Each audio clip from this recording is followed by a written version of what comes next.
안녕하세요. 포유환율연구소입니다. 오늘은 미국 투자은행들이 왜 지속적인 물가 상승을 주장을 하느냐라는 주제를 가지고 나왔습니다. 이 주제를 선정한 이유는 지금 미국 유가도 하락 압력을 받고 있고, 또 공급망 복원이라는 이름으로 또 바이든 정부가 물가 안정을 위해서 노력하고 있음에도 불구하고 투자은행들은 계속해서 지속적인 물가 상승을 주장하고 있거든요. 그 선두에 이제 골드만삭스가 있어요.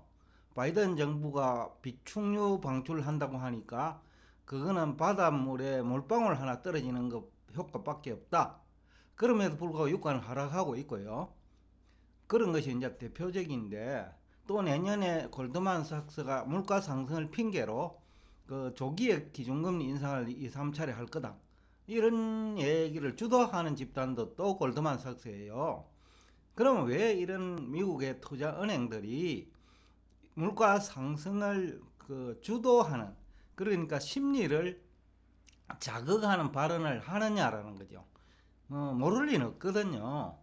재고가 쌓이고, 또 오펙에서 그 유가 전망과 관련해서 내년에 중국과 인도에서 석유 수요가 감소할 것이라는 발표를 했음에도 불구하고 그 골드만삭스는 그 유가 상승을 논리를 개발하고, 그 다음에 물가 상승 주장을 하면서 기준금리 조기 인상까지 유도하고 있거든요.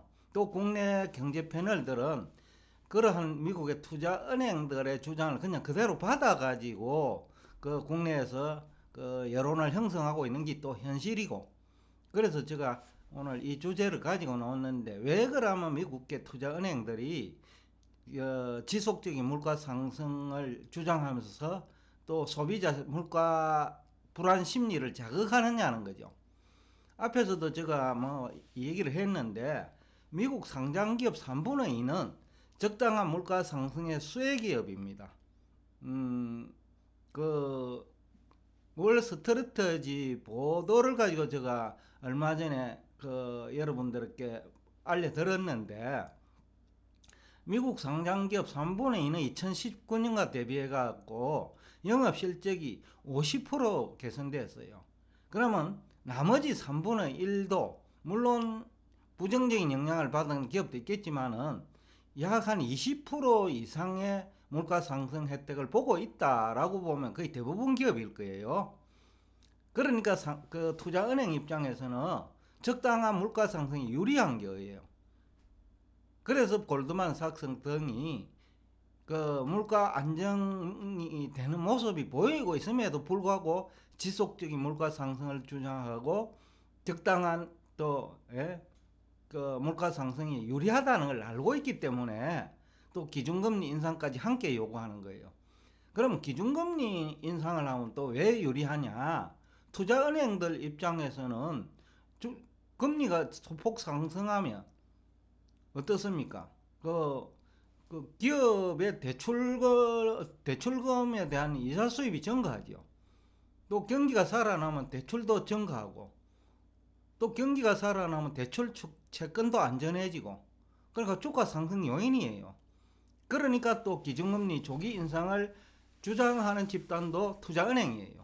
또 국내에서는 그것을 받아가지고 또 확산시키고 있고, 그 다음에 이제 조금 전에도 얘기했습니다만, 적당한 물가 상승이 이제 나라별로 다른 거죠. 그래서 적당한 물가 상승도 미국은 5%까지도 적당한 물가 상승인데, 다른 신흥국들은 5% 물가 상승도 이거는 견디기 힘들거든요. 그래서 주가 결정 원리를 볼 때 미국은 성장성과 수익성이 수반되는 물가 상승이라는 거죠. 한 5% 정도 물가 상승은. 그러니까 의도된 발언이다. 이 발언이 주가 결정 원리에 부합되기 때문에 의도된 발언이다. 그리고 또 신흥국은 반대로 그 물가가 5%만 상승하더라도 부담되거든요. 특히 중국은 소득 양극화도 심하지만은 절대 소득 수준이 1인당 2020년 기준으로 만불밖에 안 되잖아요. 1,500불이니까. 근데 그 양극화 내지는 소득 계층의 그 빈부 격차까지 감안하면 오히려 중국 경제는 스태그플레이션으로 발전할 수 있다는 거죠. 이 경우에는 국제 유동성이 미국으로 이동합니다.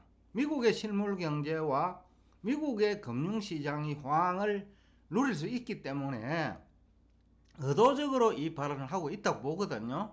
그러니까 신흥국 경제와 그 다음에 미국 금융시장을 디커플링 시키는 유도 전략이죠.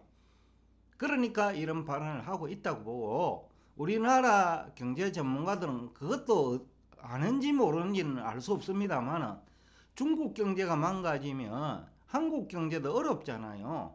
그럼에도 불구하고 그 미국의 투자은행들 발언을 그냥 앵무새처럼 받아가지고 옮기고 있다는 거죠. 실제로는 유가 안정이 그 주택 다음에 단일 품목으로는 물가에 미치는 영향이 크거든요. 그러면 물가 안정 요인이 큰 것이 생겼음에도 불구하고 계속해서 그 내년에 지속적인 물가 상승을 주장한단 말이죠. 그리고 연준이 주택은 그는 물가 상승에서 사실상 제외해 가지고 그 금리 의사 결정에 반영하는데, 또 주택 가격 상승 논리까지 그 골드만삭스는 펴고 있어요.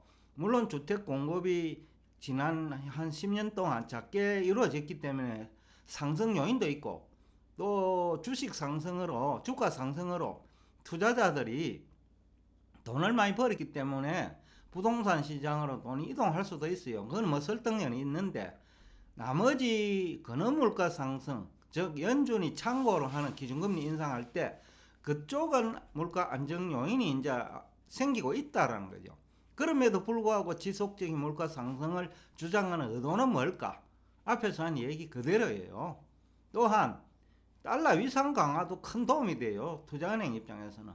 투자은행들이 다 세계를 무대로 투자를 하고 있잖아요. 그러면 중국이나 한국 등의 그 경기 불황이 이루어지면, 디커플링이 되면 한국이나 중국의 헐값으로 투자할 수 있는 기회인데, 달러까지 강세를 보이면 완전히 그 종이 조각이 된다는 거죠. 그 신흥국 주식들이. 실제로 예를 들면 달러당 뭐 그 조금 실제 있었던 예니까, 2009년에 달러당 1,400원, 500원까지 갔잖아요. 한국의 경우, 그죠? 그때 주가가 어땠습니까? 큰 폭으로 하락을 했죠. 그 지수가 1,140원 안팎에서 있었거든요. 그때 외국인 투자자들이 집중적으로 한국 주식을 매수했어요. 또 그때가 되면 한국의 정권 전문가들은 이구동성으로 공포 분위기를 조성합니다. 과거에 뭐 실력이 어디 갑니까?